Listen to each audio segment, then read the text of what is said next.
آج آ کے اور آنے کے بعد سینٹ کے اندر جو ماحول میں نے دیکھا اور ہم سب نے، تو یہ جمہوریت کے جنازے نکال رہے ہیں اور جمہوری لوگ نکال رہے ہیں، سیاستدان نکال رہے ہیں بدقسمتی سے۔ ایک مسئلے پہ اگر آپ بحث بھی نہیں سن سکتے، ایک مسئلے پہ اگر آپ بات بھی نہیں سن سکتے، تو پھر آپ میں اتنی ہمت نہیں کہ ان قانونوں کو کامیاب کریں۔ آج ہم دیکھ رہے ہیں کہ باقاعدہ سینٹ کے ملازمین سینیٹرز کو اشارے کر رہے ہیں کہ باہر نکلو، باہر نکلو۔ کیا یہ سینٹ کے ملازمین سینٹ میں اس لیے بیٹھے کہ سینٹ کی کارروائی چلائے، یا نہیں اس لیے بیٹھے کہ سینٹ کی کارروائی ان کی مرضی سے چلائے؟ آج میں شرم سے کہتا ہوں کہ سینٹ کے اندر حکومتی پارٹی پاکستان مسلم لیگ کورم کی نشاندہی کر رہی ہے۔ ایک دن کی تنخواہ ایک سینیٹر نہیں چھوڑ گا۔ میں چیئرمین کے ٹیبل کے سامنے جا کے یہ بات کی کہ چیئرمین صاحب، ایک دن کی تنخواہ ایک سینیٹر نہیں چھوڑتا، لیکن سینیٹ کے ساتھ کیا مذاق ہو رہا ہے؟ سینیٹرز ہاؤس کے اندر ہے لیکن کسی کے اشارے پہ باہر ہے، کیونکہ ان کے اشارے پہ کورم پوائنٹ آؤٹ ہونا ہے اور سینیٹ میں باعث مباحثہ نہیں ہونا۔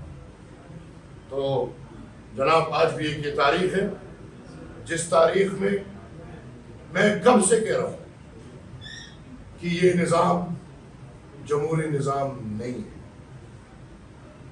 ہمارے کارخانے اب انہوں نے بھی ایپل سائیکل سیکھ لی ہے۔ جب میں بیٹھتا ہوں ایک طرف میرے ایپل 16 پرو ہوتے تو اپنی طرف اس طرف نظر ڈالتا ہوں تو ایپل 16 پرو میکس ہے ایک ہی کمپنی کی پیداوار۔ وہ پرو والے ہمارے ساتھ بیٹھے ہیں، وہ پرو میکس اس طرف بیٹھے ہیں، اور دونوں مل کے میں پھر دہراتا ہوں، دونوں مل کے حکومت اور یہ اپوزیشن مل کے قوم کو بیوقوف بنا رہی ہے، اور کوئی ایک ادارہ ہے جس کی خدمت ہو رہی ہے۔ یہ بات ہم واضح کر دیں۔ آج ادھر میں بات اس لیے کر رہا ہوں کیونکہ ادھر ہمیں بات نہیں کرنی تھی۔ انشاءاللہ تب تک یہ بات ہم کریں گے، ایسے کب تک بھاگیں گے یہ لوگ؟ اس پہ ہم بات کریں گے۔ گرین چولستان پروجیکٹ کا انشاءاللہ کالا چٹا اس قوم کے سامنے کھولوں گا میں۔ یہ سندھ کی نہروں کا مسئلہ نہیں ہے، گرین چولستان بڑا تاریخی مسئلہ ہے، اور اس میں جو سینئرز ادھر بیٹھے ہیں یا جنہوں نے جناب اسفندیار ولی خان یا خان عبدالولی خان مرحوم کی تقریریں سنی ہیں، تو ان کو پتہ ہے کہ گرین چولستان کا مسئلہ کیا مسئلہ ہے۔ اور مائنز اینڈ منرلز یہ ہمارے ہے، یہ قوم کے ہے، یہ پختون قوم کے ہے، یہ بلوچ قوم کے ہے۔ اگر مسلم لیگ اور پی ٹی آئی مل کر یہ فوج کی خدمت کرنا چاہتی ہے، بخوبی کرے۔ انشاءاللہ ہم پتھر کی طرح قوم اور اسرائیل کے بیچ میں کھڑے ہیں۔ میں مشکور ہوں آپ سب کا۔ یہ بات ادھر سے صرف اس لیے پہنچا رہا ہوں کیونکہ اندر جمہوریت کا جنازہ نکال رہے ہیں سب، لہٰذا دیکھیں گے آگے کیا ہوتا ہے۔ یہ باتیں انشاءاللہ کروں گا، فلور پہ کروں گا۔ کب تک چھپیں گے؟ آج دیکھیں کیا کیا، یہ بھی عجیب بات ہے۔ آج کا اجلاس ملتوی، جمعے کو بلا لیا۔ بھائی سینیٹر صاحب کی 4 دن کی تنخواہ ہوگی، مبارک ہو مبارک ہو۔ ایک تقریر نہیں ہوا، ایک بات نہیں ہوئی۔ آج سے 2 دن بعد والا جمعے، پھر منگل کو بلا لیں گے، 2 دن اور سینیٹرز کی تنخواہ ہوگی۔ جی مبارک ہو، قوم کی خدمت یہ لوگ کر رہے ہیں۔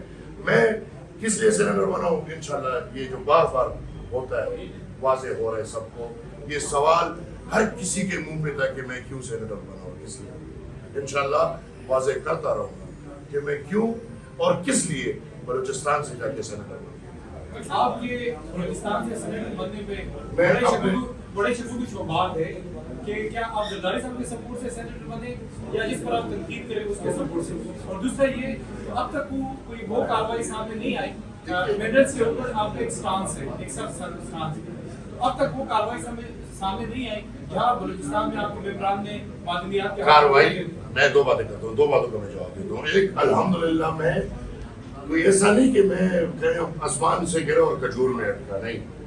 بلوچستان میں الحمدللہ میری قوم، جس قوم پہ میں فخر کرتا ہوں، اس قوم کے بندوں نے، میرے اپنے پارٹی کے ممبرز نے مجھے سینیٹر بنایا ہے.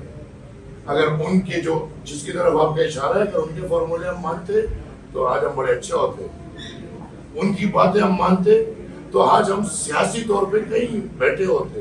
بدقسمتی سے وہ نہیں مانتے، اور اگر ان کے کہنے پہ کوئی آئے گا، کوئی مائل کا لال 100 سینیٹر ہے میرے ساتھ، ایک یہ میرے یم تھیم کو چھوڑ دیں، ہم تو پاگل ہے نا، کوئی باتیں کرے گا. وہ تو آج پتا چل رہا تھا کہ ان کو کون لے کر آئے، جو ایک سینیٹر کے کلاس 4 کے اشارے پہ اٹھو اور باہر جاؤ، اور سینیٹر صاحب اٹھ کے باہر بھاگ. نمبر 2، ہماری کاروائیاں ایسا نہیں ہے کہ نہیں، ہم نے پوچھا ہے، جواب آئے گا. یہ عمل پبلک کے لیے نہیں، یہ ہماری اپنی نظریے کے لیے، حوصلہ افزائی کے لیے. جو نتیجہ ہوگا انشاءاللہ آپ سب کے سامنے جلد آ جائے. جنہوں نے نون لیگ اور پیپلز پارٹی کو جوڑا ہے وہ ہر صورت اس کو پاس کروا لیں گے، کیونکہ نون لیگ بہت کانفیڈنٹ نظر آتی ہے. پیپلز پارٹی نے آپ سے پہلے پریس کانفرنس کی ہے، وہ اپیرنٹلی سراپا احتجاج ہے. کیا معاملہ ہے؟ غالبا ٹائم پہ سب ایک تھے، لیکن انشاءاللہ ارمان لے کے چلے گئے. یہ میری مٹی، میرے قوم کے بچوں کے حق کا سوال ہے. ایسے 10 حکومتیں آئیں اور ایسے 10 جرنیل اور آئیں، انشاءاللہ یہ نہیں ہوگا. اس وقت نظام صوبوں کے حقوق کے حوالے سے واضح ہے کہ ایسا لگ رہا ہے کہ سینٹر صوبوں کے حقوق میں یا 1 یونٹ کی طرح کا نظام چاہتا ہے. تو اس نظام کے حوالے سے تمام سیاسی جماعتوں کا مشترکہ لائے عمل کیا ہو سکتا ہے جب آپ اور محمود خان اچکزئی ایک پوائنٹ پر اس نقطے کی حد تک اختر مینگل کی ادھر دیکھیں خدمت کون کر رہا ہے؟ کیا یہ سیاسی جماعتیں نہیں ہیں؟ مسلم لیگ کون ہے؟ پی ٹی آئی کون ہے؟ یہ اور اس طرح سمیت بہت سارے ہیں. میں کہہ دوں نا، آج آپ سینٹ میں نظر ڈال لیں، آپ دیکھ لیں کیا تھا، آپ کو سب پتا چل جائے گا. لہٰذا ہمارے روز اول سے ہم کہتے ہیں کہ اس ملک میں مسئلہ جو بنائے گئے ہیں وہ نہیں ہے. مسئلہ یہ ہے، نہ ادھر دین کا مسئلہ ہے، ادھر اگر دہشت گردی بھی لائی گئی ہے تو ہمارے قدرتی وسائل کو چھیننے کے لیے لائی گئی. ادھر اگر یہ ایکسٹریمزم، اسلامک ایکسٹریمزم لایا گیا ہے تو یہ بھی ہمارے وطن کے منرلز اور مائنز اور ان سب کو چھیننے کے لیے لایا گیا ہے. ادھر اگر 1 یونٹ بنتا ہے اسی وجہ سے بنتا ہے. ادھر روز اول سے لڑائی حق کی، وسائل کی ہے. یہی لڑائی ہماری انگریزوں کے ساتھ تھی اور یہی لڑائی ہماری ابھی بھی ہے. 105 سال پرانی لڑائی ہے، کوئی نئی نہیں ہے. یہ تو ایک ٹکڑا ہے اس کا. انشاءاللہ ہمارا عزم اتنا مضبوط ہے کہ ہم 100 سال اور بھی لڑیں گے، لیکن کامیاب نہیں ہونے. 1 یونٹ نے تو پاکستان کو توڑ دیا تھا اس سوچ سے، تو اس سوچ سے کا مقابلہ پھر کس حد تک ہوگا؟ تو یہی تو دوہرا رہے ہیں، اور میں ان کو بار بار کہہ رہا ہوں کہ دوہرا رہے ہیں. پاکستان کے فرما بردار، جو اپنے آپ کو پاکستان کے فرما بردار کہتے ہیں، انہوں نے ہمیشہ پاکستان کو توڑا اور پاکستان کو نقصان پہنچایا. ہم غداروں نے ہمیشہ اس وطن کے لیے، اس ملک کے لیے قربانیاں دی اور تاریخ سب کے سامنے.